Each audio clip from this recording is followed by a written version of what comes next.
Hello, this is Luke McDonald, and before this episode begins, just want to give you a heads up. We had some technical difficulties due to several factors at the very beginning of this episode, so unfortunately, a little bit of the audio was a little rough for about the first 10 minutes, but it does clean up. So stick with it. We wanted to leave it in there because of some of the great things that were said. I also want to plug the YouTube version of this podcast because in this episode in particular, there is some fantastic game day footage that Film Hunter Media was able to gather and throw on this thing. So if you're listening in your car, if you're listening at home, that's great. But I'd highly recommend that you at least go and check out a bunch of the clips on YouTube. So with that, we'll get the episode started. Welcome to another episode of Tormenta Talk. We are La Tormenta, the West Texas FC supporters group here in Midland, Texas. I'm Luke McDonald. I'm here with Chris Haig, Brian Hodnett, and we have a very special guest on the podcast, head coach Scotty Murray. Welcome to the podcast, Scotty. Thanks for being here. Thank you, boys. Appreciate the invite. It's very, very good to be here. That's awesome, man. Well, we're going to jump right to it, man. We've got a bunch of questions and a lot of things to pick your brain on. And so, first off, congratulations on the win, man. El Dustico win this past week. Thank you. Appreciate it. Yeah, it's obviously, we all know about the rivalry between us and Lubbock. It's been heightened this year for obvious reasons, but we set out to get the job done, and we did. We had a game plan. We executed it well. And I'm really proud of the boys. So fantastic 3 points to get this at this stage in the season. Yeah, and we had a blast in the stadium. It was the first home game win, too, so that was just what a sweet one to get. But I'm curious, can you just give us kind of the rundown of the game from your perspective? Like, how did it go? What was the setup? What did you read while in the game? What was your take on kind of the performance, just kind of overall? Yeah, for sure. We were obviously expecting a really tough game. Lubbock were 5-0 coming into the game. I believe top 10 in the nation, but we've got a group of guys this summer that they're not going to back down from anything. They're not going to be afraid of anyone. Doesn't matter their record, doesn't matter where they come from, doesn't matter who they are. And we know that Lubbock's a good team. But as I said before, we had all week to prepare. We had a game plan. We executed that game plan. And I'm so proud of the boys because they dug deep against the adversity. And, we knew that there was going to be stages of the game that we didn't have much of the ball. That's football though sometimes. But when you do have the ball and when you have the chance to counterattack, you've got to be clinical. And we've got boys that can decide a game. And that's ultimately what happened. So I can't fault the structure defensively that we had. And then, like I said, we have individual talent up top and on the wings and in midfield that can decide a game on their own fleet. And that's exactly what happened. Mm-hmm. Yeah. Whenever, a lot of times we try to kind of pick, who is the player of the match to you, and this week as we're watching the game, I'm just like, I'm going to have to name 11 people before we had any subs because it just seemed like every single one of the guys just played their best game all at the same time. It was incredible to watch. Mm-hmm. Yeah, absolutely. And, for me, it's very difficult to signal out one player. There's some obvious names that come to mind, but the one for me, and it might not even be the one that you guys expect me to say, my right back, Axel Bergast. Okay? Yep. For me, he stood up defensively against a very, very good opposition player, and then number 10, Momo Diop, is a fantastic player. He's proven what he's capable of in Lubbock's first 5 games, and Axel handled that beast. He handled him, did what needed to be done defensively, and for that reason, he gets my man of the match. Yeah, and he played so well, and you could see it during the game, and that's why we were singing to him because he was just doing such a good job of shutting down their number 10. And then on the rewatch, too, I was just so impressed as I was rewatching that game, and especially in that first half. Every time Diop received the ball, tracked back to receive the ball, he was just there. Axel was there, would not let him turn and forcing him to play back. And it was really just an impressive performance by him, shutting down a very good player. Yeah. Yeah, and just jumping into a few questions as well. Another player that probably is on all of our lists as player of the match is Alberto, who had both the goals in this match.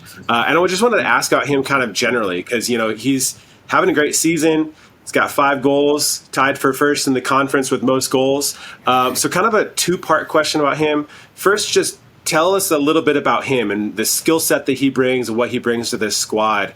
But then also, he's young, right? He just finished his freshman year at Murray State College. So talk to us a little bit about the balance of youth and experience that you have on this squad, and kind of how you coach that, how you balance that variety of ages within the same team. Yeah, look, he's a super electric player. We've already seen that this season. We've seen what he's capable of.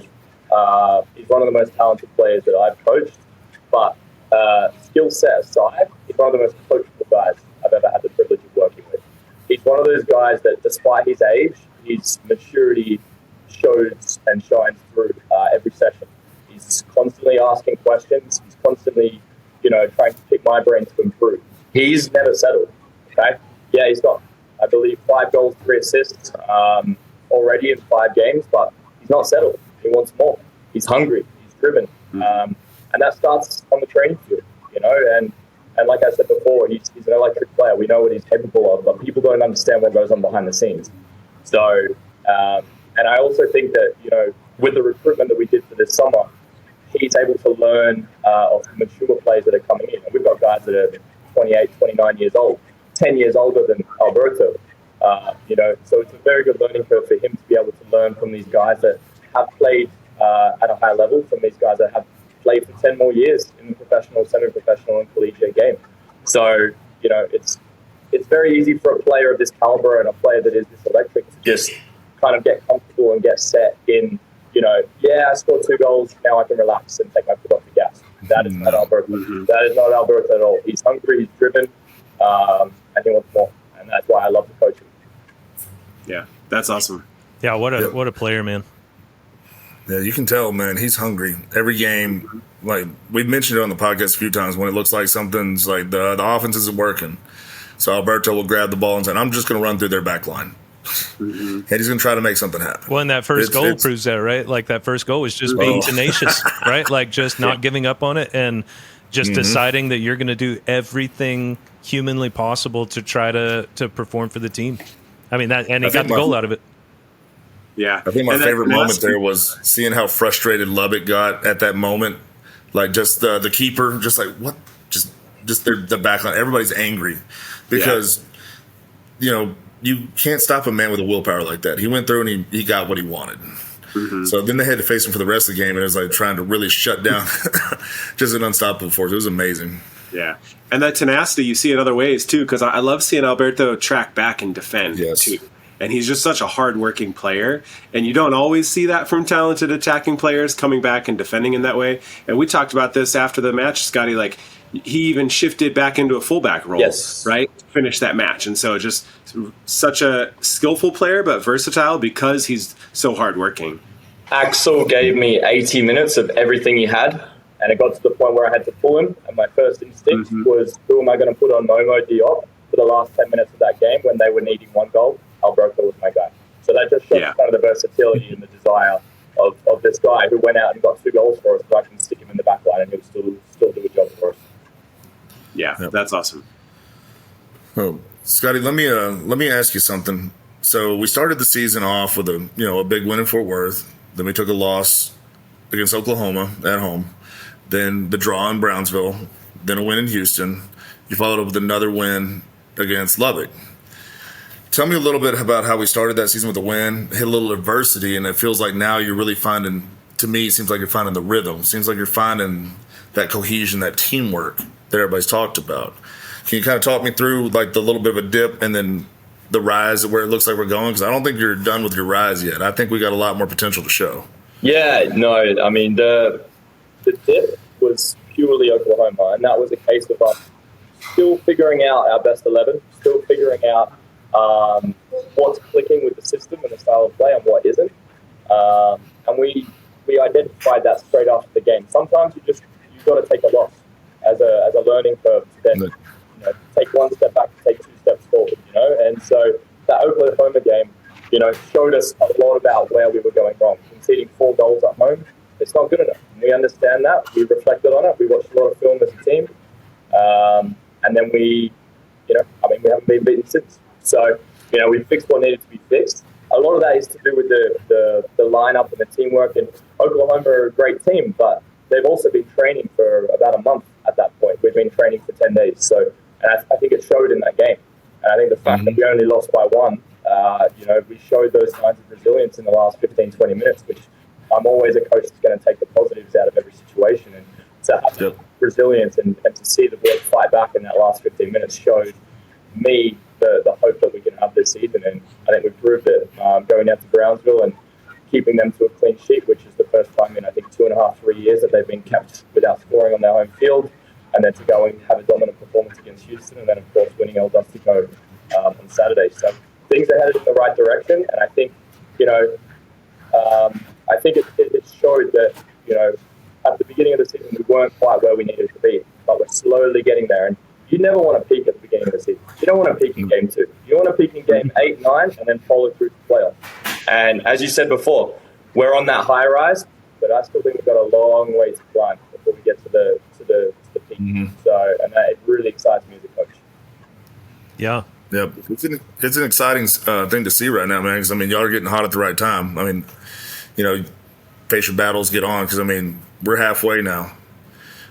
Nothing but blue skies ahead of us. We can go and take this whole division over, and then go much further on there. So I'm really excited to see what y'all guys put on the pitch Saturday and going after that. Yep. Yeah, and we've talked about, Scotty, just like it felt like, even the games where we struggled a little bit or couldn't figure it out, it didn't seem like it wasn't from lack of quality. It was just kind of lack of familiarity, like you were talking about. It's all so new, so fresh. You're learning one another. And it seemed like a perfect storm that it all kind of clicked, it seemed, in the match against our biggest rivals in Lubbock. So what did winning that particular game, El Dustico at home, was that just kind of just extra special outside of the performance that you saw on the pitch? Yeah, we know the scale of the game. We know the scale of the rivalry. But what I said to the boys in the locker room before the game was, it's another game. Lubbock are just the next team in the way. What do we do to a team that's in the way? We know they're a great team. They've got fantastic players. As I said before, we had a game plan and we executed that. And, I just wanted to treat it like any other game because I like to see things at one game at a time. We have Arkansas this week. We have Oklahoma next week. Fans, supporters, families are already beginning to talk about how big that Oklahoma game is. No, we got to get past a really strong Arkansas Wolves team this Saturday. And Lubbock was the same mindset is, yes, we know the scale. We understand the importance of this rivalry. And, of course, we want the El Dustico trophy to stay in Midland forever, if at all possible. But at the end of the day, it was just the next team that was in the way. And the boys really kind of followed that mindset. And, the culture showed, and we got the job done. You guys saw the passion after the game. The boys were thrilled and, ecstatic about the win. But, it was just another game.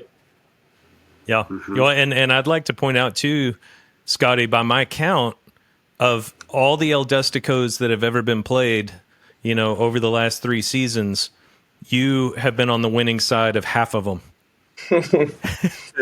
Which is quite a stat. It is. It is. Chris, you got another question for Coach? Yeah, so kind of, again, related to this game this past Saturday, one thing I noticed, as we were standing seated right behind the bench, I noticed that probably within the first 10 minutes, I saw you go back to the tactical board and you were moving some magnets around and checking it out and kind of thinking about how the game was being played out. And then I also noticed, it was probably after about half an hour, whenever that first hydration break was, you had all the boys huddled up and you were giving them really clear instructions. And I won't ask you to divulge exactly what you were coaching them on, but I thought maybe, we've seen this in other games too, where you've made some adjustments, shifting players from one side of the field to the other, or kind of those in-game adjustments. I'm just curious if you could speak to what types of things are you looking for in the middle of a game? And then how has this particular squad responded to that in-game, in-the-moment type of coaching and adjustment? Yeah, so I'm looking at adversity. I'm looking at moments of the game that aren't going our way, okay? That is essentially, I'd say, 80% of what a coach does and what they should be doing is being able to make those adjustments in the moment when your team is faced with adversity. There were moments in that first half that I had known prior that there was going to be a hydration break at the 30-minute mark. So I had my notes set because I knew I was going to be speaking to the boys at that point. But I didn't know in those 30 minutes what was going to happen.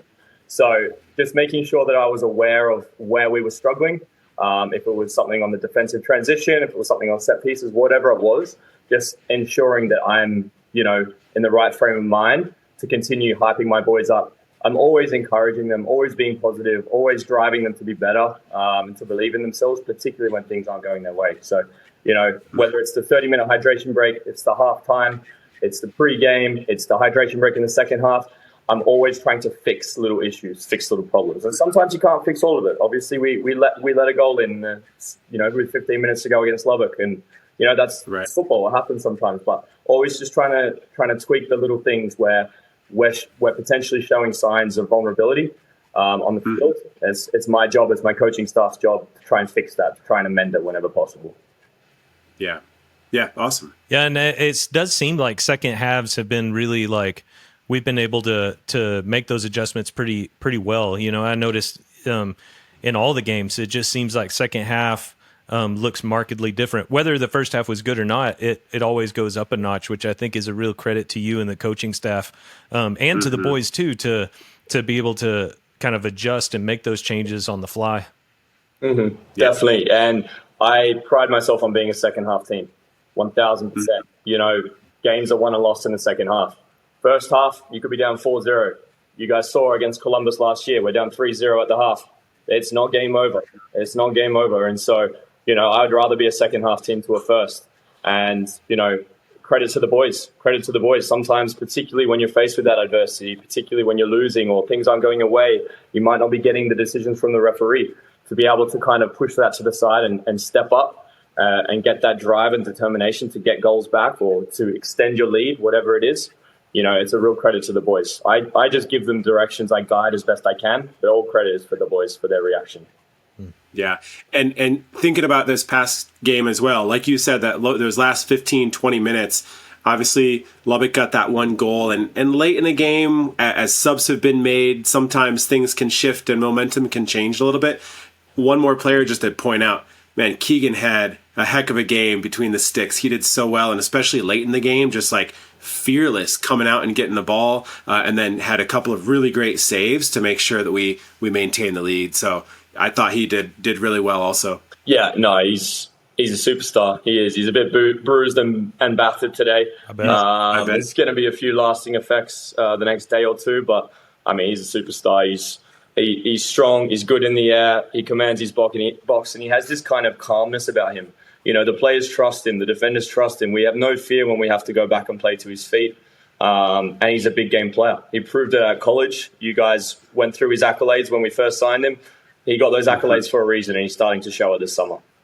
Yeah, you could even say he's the one who assisted that first goal. That starts with Keegan and a good placed header, but sure. it was him on the front foot, ready to make things happen, going direct straight up the pitch, and Alberto had to do some work, but it certainly started with the mighty Australian at the back.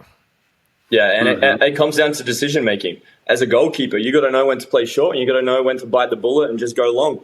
And his decision to go long in that moment, in that play, ultimately turned into a goal. And that shows a really high level of IQ from our goalkeeper. So credit where it's due. Absolutely. Yeah, Brian, you got another question for Coach? I do. Sorry, I'm kind of muting in and out. My dogs are going a little crazy with the storm. No, it's okay. I think it helps actually with the overall noise. There is a storm. You can see lightning, I think, outside. Oh yeah, I'm staring at the lightning out my window as well right now. Yeah, it's quite interesting. All right, Scotty. So we've had the guys here for what is it, 5 weeks now, something like that. So from the moment they arrived to where we're at now, do you have anybody you can point at and said this guy has been the most improved player since they've arrived? Can I just shout out the collective unit that we have here? The summer league is so, it chops and changes. You guys saw last summer we lost a lot of players throughout the year. We did this 5 we've in, we've basically lost no one. We've lost one, maybe two guys. So we've got a squad of 30 still together here midway through June, which I think is a testament to the club, the community, what we're trying to build, the culture. Everyone's bought into what we're trying to do. So, I'll answer your question, Brian, but like as a whole, as a club, I'm just so proud to be able to coach these guys because they've all bought in and they're sticking it out and they want to see where we can get by the end of the summer. But if I could signal out one player in regards to improvement, it's tough, but I have to identify the defense first and foremost. So if I'm going to kind of signal out one player, Justin Majewski, he has come in leaps and strides. And, I knew he was a quality player coming in. But 4 or 5 games in, it's got to the point where he is week in, week out, the first name on that starting 11 in that defense. Okay.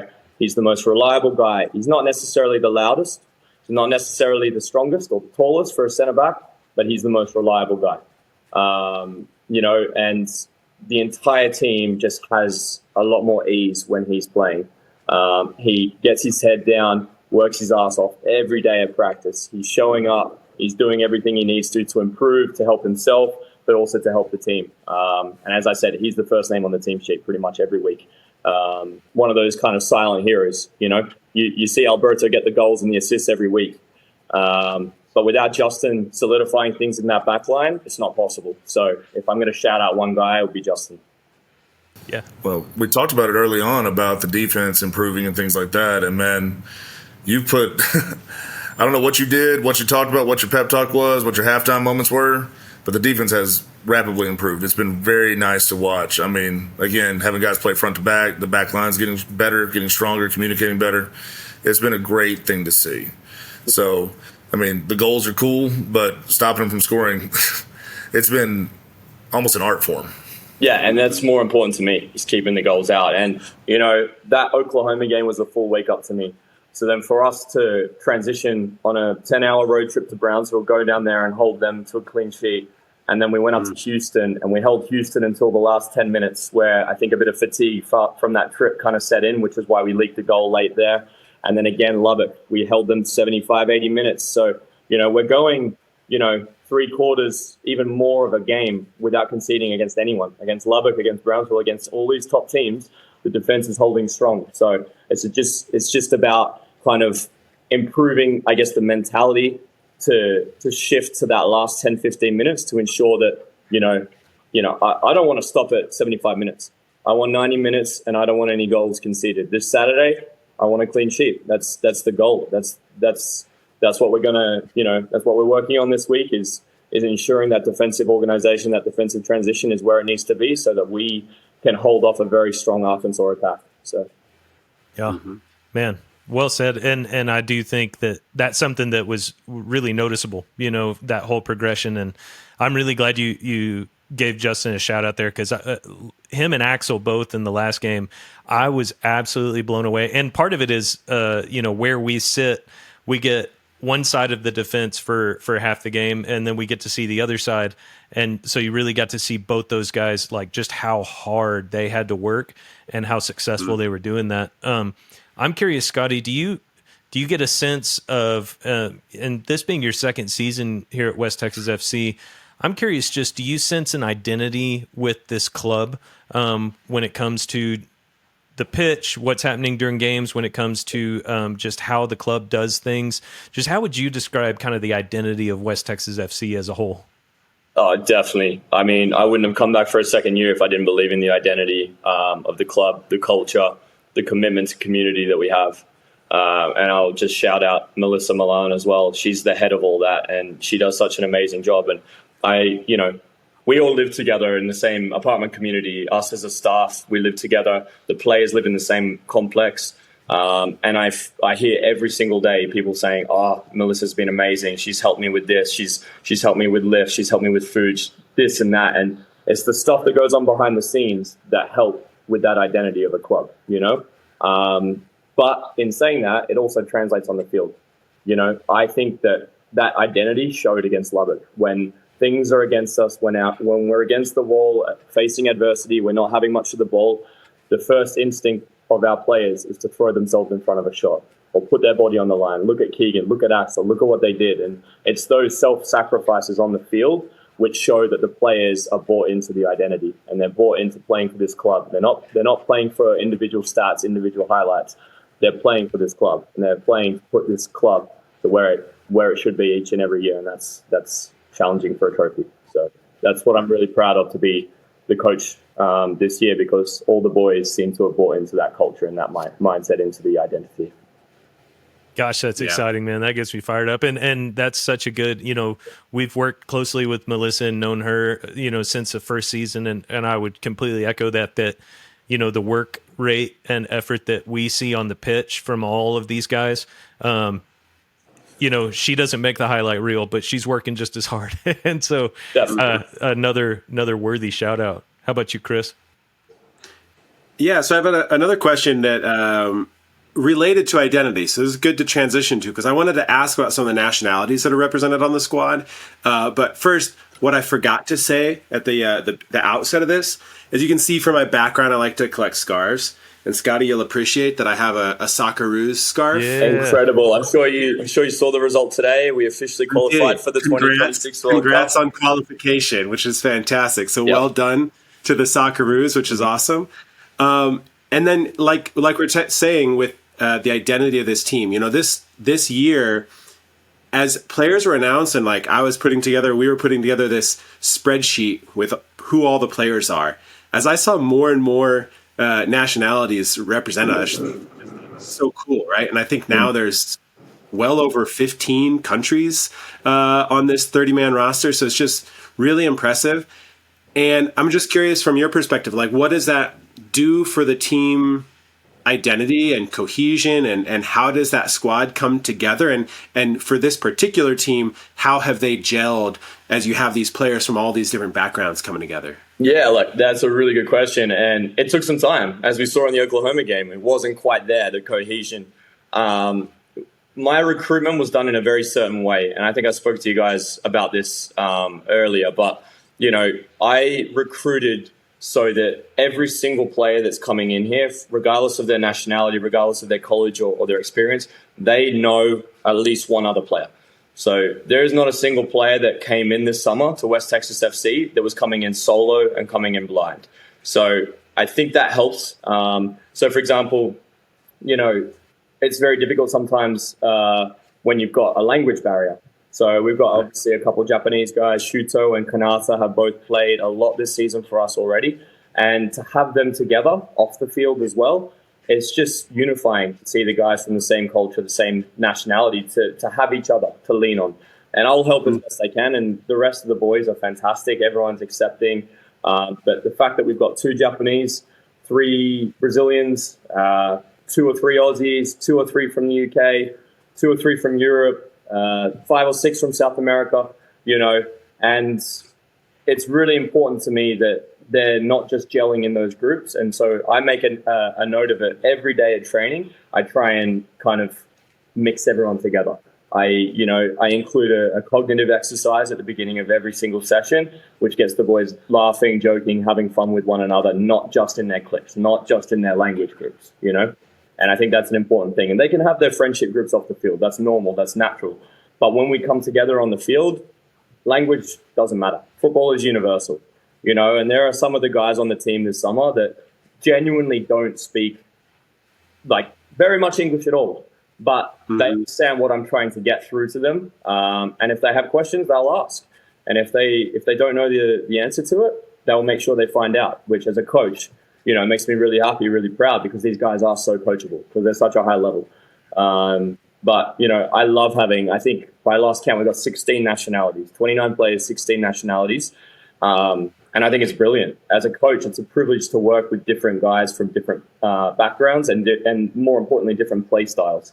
So, and it's my job as a coach to incorporate the technicality of the Japanese with the physicality of the Scottish and Welsh, and the communication of the English, and the vibrant technical ability in midfield from our South Americans. So once I can get them all to click and be on the same page, it's going to be a well-oiled machine. It already is, but it's going to keep growing. Yeah, that's awesome to hear, because I think just seeing such a diverse squad is really, really cool. But the best teams are always the ones who have that cohesion and that clear culture. So you can tell that you're working on that, and it's fun to see it blossom. So it gives you such a exciting kind of variety of ingredients too, right? To be able to change up the look if you need a little something different. You've just got so many various skill sets. And what have you been calling it, Brian? A gumbo? Yeah, it's the roux to the gumbo. So, I mean, it's basically the base, everything blended together, and it takes all flavors to make it be a good stew, good soup, good gumbo. Man, now I'm hungry. Yeah. No, you're absolutely right. And that's the thing and the beauty of having such a big squad and still having a big squad and not having many guys leave at all is that there are going to be some games where I need the guys that are more physical. And then some games I need the guys that are more technical. And they need to understand that. And it's very difficult for me to pick 18 guys for the roster. You guys have seen it, on the weekend. You saw 10 guys sitting in the stands that are all phenomenal players. But that's football. That's the way it is. And, the players I specifically recruited this summer, they love that competition. The guys that are not in the 18, they came to me today. So, we had a session this morning, and we've got 4 days before today. We had 4 sessions before Arkansas, and 3 guys came up to me before and after the session and said, "Coach, what can I do? Please tell me what I can improve on." And that's exactly what I want to hear from players. I don't want to hear the negativity and the toxicity behind the scenes saying, "Oh, coach isn't starting me," this and that, and making excuses or having a negative attitude. They're coming to me. They want to learn. They want to improve, and they're asking me, "Hey, I'm not in the 18 now. What can I do to get in that 18?" And that is why they're so coachable. Yeah, that's great to hear. But that's got to be so tough as a coach, because it's got to be a bummer to sit and watch a game like that and not be a part of it. What kind of things do you do to keep that kind of positivity and that outlook? I mean, besides choosing just the caliber of people that you have, right? And we talked about that, but just is that most of it? Is that 90% of the battle, just choosing the type of people who are going to have the right mental attitude? Pretty much, yeah. And attitude is more important than anything for me. The culture is above anything. I don't care how gifted you are, how talented you are, how technical you are. If you're a bad egg and you're showing negativity, I'm not going to play you. It's simple. And every team has players like that. But I'm really lucky, really fortunate that it's very, very few and far between this summer. Like I said, most of the guys have a really professional mentality, professional attitude about everything. And, it is tough to have those conversations. But what I like to do is every week at practice, I will implement competition. And so to give you an example, today's session, I split the whole team up into 3 teams from the beginning, from the warm-up. And we did a passing exercise drill, then we went into a possession, and then we went into small side. And then every facet to the session over 2 hours is competition. So I'm keeping score, and there's a winning team and there's a losing team, and the losing team has consequences. So just making sure I'm instilling that competition every single day. That is what's going to keep them motivated. And I don't want guys that are comfortable. I don't want guys thinking, I started against Lubbock, I'm going to start against Arkansas. That is absolutely not the case. If you don't perform and you step up for the 4 days that we have in preparation, you're not going to play. So, like I said, instilling that competition every single day between each other. I'm not even talking about the opposition in the conference. I'm talking about with each other. I think it's really important and valuable to have that competition amongst ourselves. And that's awesome. What you got, Brian? Well, I was going to ask about that because you see every game, you see guys in their blue penny sitting there chomping at the bit to get in. This week I watched Lucas Fenton just walking like a lion in a cage, ready to get out there and go. Boy, did he. So, I tell you, man, that's fun to watch when you see your guys on the sideline on the bench, like, let me hype up, let me get ready to go. I want out there. How do I get there? How much longer? When's my time? It's really good to see that from your players, Coach. So that was kind of my other thing is you talked about Brazilians a minute ago. We got to see a player we hadn't got to see before. We got to see Leo come off the bench. And from what I saw, had a pretty strong outing. Can you give us a little bit more on Leo there, kind of see what you thought of his play for the half, and kind of say, what you think about how he performed? Look, he's a special player. I'm sure you guys have already seen glimpses of what he's capable of. He's another one I have a closer relationship with. I've coached in the last 2 years at college. I've been around him, seeing his output at the college level. And that's why I brought him in this summer, because I know what he's capable of. He had to go back to Brazil for the first half of the season. So he only got here last week. But the thing is he had 2 sessions, and he proved in those 2 sessions he was ready for Lubbock. And, I would have gone against all my principles if I started him in that game, but he was in the conversation because we just know his potential. We know what he's capable of. And I wasn't even sure if I was going to put him on straight away at halftime. And we were walking. We had the 1-0 lead, and I was walking back to the locker room, and he went to warm up. And I pulled him over, and I said, "Leo, you ready?" He said, "Put me in." I said, "All right, let's go."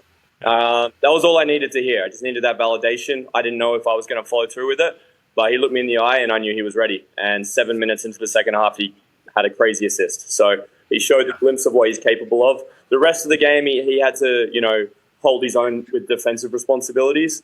But in future games moving forward, I think you're going to see some special plays.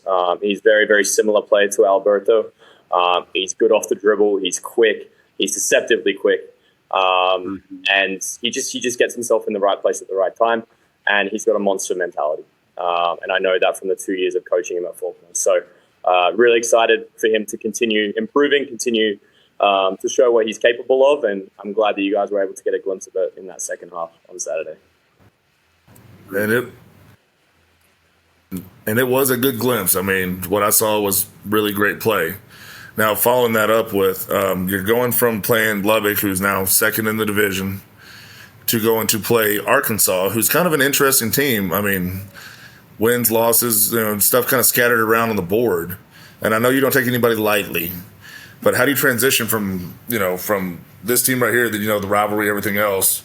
Do you treat it with the same intensity playing someone like Arkansas? Like, oh, this is the same thing as playing Lubbock? Or do you have to treat it in its own kind of way when it's like this might be a trap game, this might be, this might sneak up on us?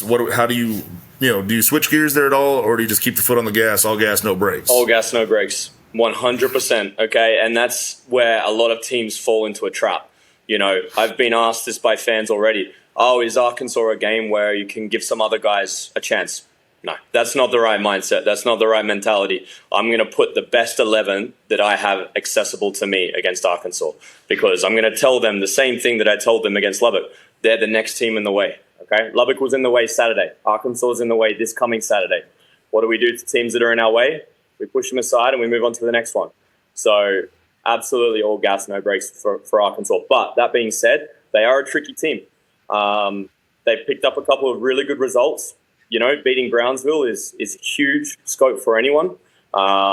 So they cannot be taken lightly. And even in their defeats, they've been pretty marginal defeats. So myself and my staff, we've began looking at film now, and we're going to prepare as best as we can, because they're the next team in the way. But we cannot take them lightly. Absolutely not. I kind of figured that would be the answer that you'd give. I just really wanted to hear it on the podcast. So I appreciate it. Yeah. Yeah, so Scotty, I'm curious, just as you're speaking, it's amazing to me to dedicate so much of your life. I'm sure you played all growing up and now coaching and being so gracious with your time this summer. Just what is it about this sport that kind of drew you in, and what about it keeps you in it? Yeah, I mean, it brings people together. I was one of those guys growing up. I played multiple sports. I played tennis for a lot of my life. I enjoyed golf as well. I played rugby coming from Australia. I did a bit of swimming. I did a bit of everything. But the reason I always kind of came back to soccer is because it's such a collective team environment.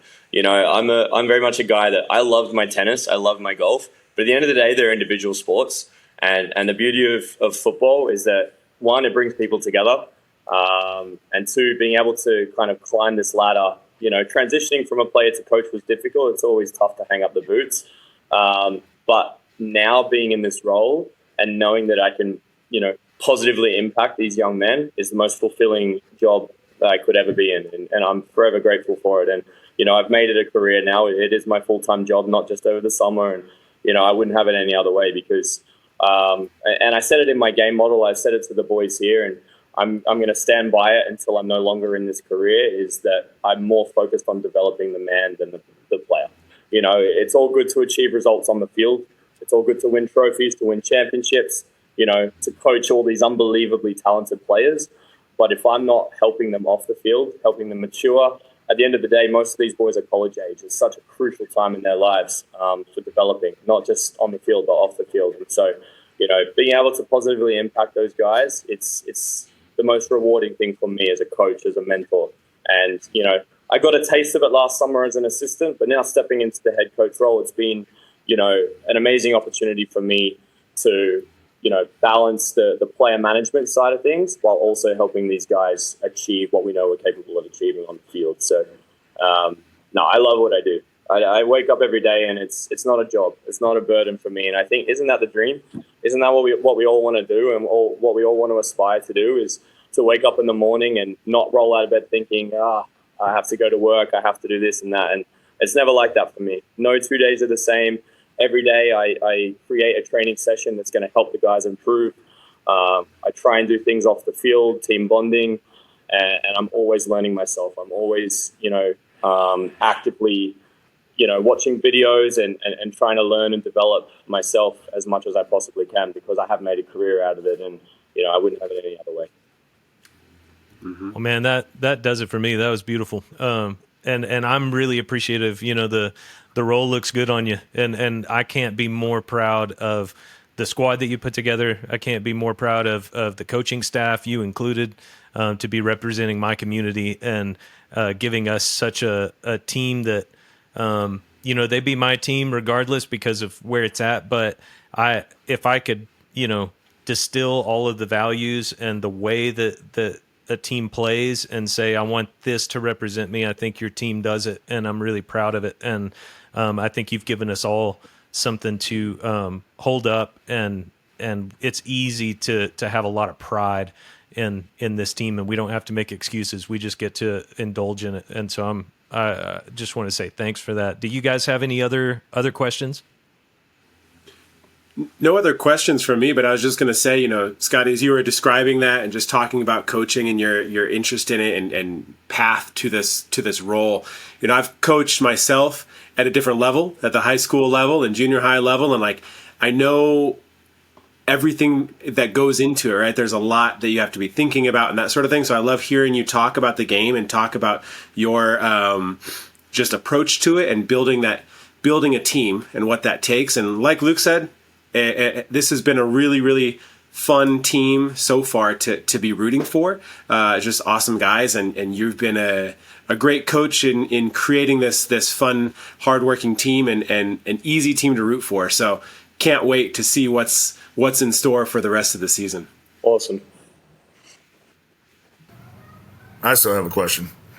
How does it feel to have your face on your own beer? That's the dream. That's the dream. Honestly, we could have lost all 10 games this year, but I'd be stoked because I'd leave here with a case with my face on the beer. So, no, I've got a few in the fridge right now. I'll probably crack one open after this. It tastes good as well. Obviously, shout out to Tall City Brewing. Yeah. If you want a good beer, go grab a Permian Pilsner from Tall City, preferably with my face on it, because it's still an unbelievable feeling. Somehow it tastes better too. I don't know if that's just it's a bit weird if I say it tastes better. Maybe you guys do. It tastes like victory. Yeah. How about that? Right now it does. Dude, but again, I'm going to echo their sentiments here, Scotty. We appreciate you, man. I've said on the podcast early on about kind of coach guys would run through a wall for. And I see that in the team that you've fielded. On the bench, the guys in the stands, the guys at the watch party, I see that. You've got some very classy young men, some very talented young men that I bet you say jump, they'd say how high. You run through that, man, okay, how fast you want to do it. So you're leading a great team out there, a great squad, and we look forward to you finishing the mission here, man. Wherever it goes, wherever it does, you got us. We got your back, nonetheless. I appreciate you guys more than you know as well. This supporters group, La Tormenta, the fan base continuing to grow. Like I said, this community is everything to me and to the boys. So we appreciate you guys more than you guys will know. Well, Coach, I think that's all we have for tonight. Hopefully it's not the last time we get to chat with you. I told my 11-year-old, hey, Scotty's on the podcast tonight, and he just looked at me and goes, oi, oi, oi.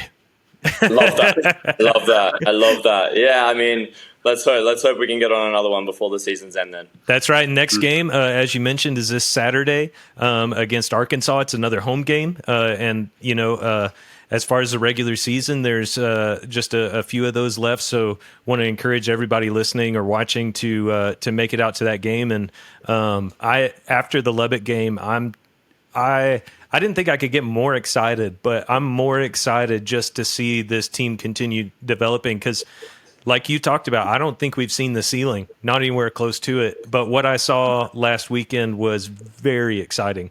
And so I'm really excited to just see where you and the staff take it, man. Absolutely. I mean, it's going to be exciting. It's going to be exciting brand of football moving forward. And, I'm excited to play Arkansas this weekend. Can't come soon enough. Counting down the days. Boys are excited. So we'll see you guys there. All right. With that, we'll see you guys next time.